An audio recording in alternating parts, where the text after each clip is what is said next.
describe, or just to commune with other people, striving for a higher sense of being.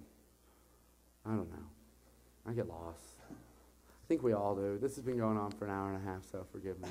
Well, before we close up, does anybody have any final comments? Or Nate, do you want to discuss that I a can little bit continue more? on that. I think it's important, like, to get away from the Dr. Doom syndrome by focusing on what you've gotten.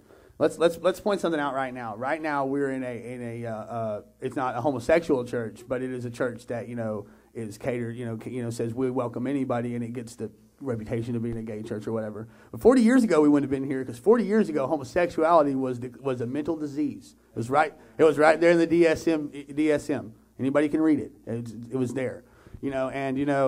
60 years ago, my friend Derek might not have been allowed in here because he is African American, and 60 years ago, there were places African Americans couldn't go. 30 years ago, or 35, 40 years ago, there wasn't really anything in regards to an environmental movement. I mean, there was a little something. The first Earth Day happens in 70, and things balloon from there. Okay, in the late 1800s, children working in mines was completely acceptable. You'd be like, oh yeah, whatever. Well, people eventually organized against very bloody oppression and repression, and changed those things. They got things that we take for granted, like the minimum wage, the weekend, the 8-hour day. These were all things that once upon a time people said you can't have that. You can never get the 8-hour day. We're never going to let you do it. You can never have a day off. We'll never let you do it. Kids will always work in mines, and screw you if you think otherwise. We proved them all wrong.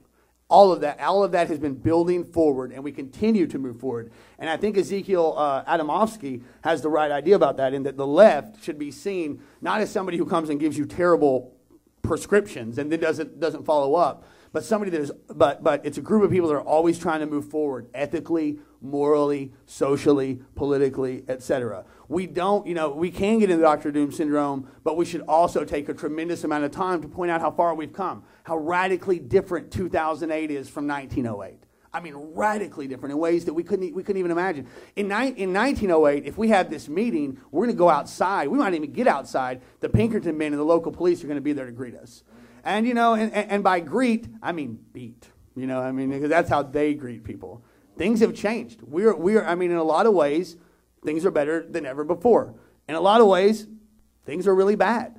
But you can't pay attention to the things that are really bad without also pointing out all of the millions of victories that we've had, the feminist movement. The way in 1908, probably most of the women here wouldn't be allowed to come because their husband wouldn't let them. If they weren't married, their dad wouldn't let them. Okay, that was that's 100 years ago. That's not a long time in the scope of human history. If we can come that far in 100 years, if we can end segregation in 50 years, if we can end homosexuality as a mental disease in 30 years ago, who knows where we'll be in 30 more years? Where we'll be in 50 more years, 100 more years? That's the way we have to think about it.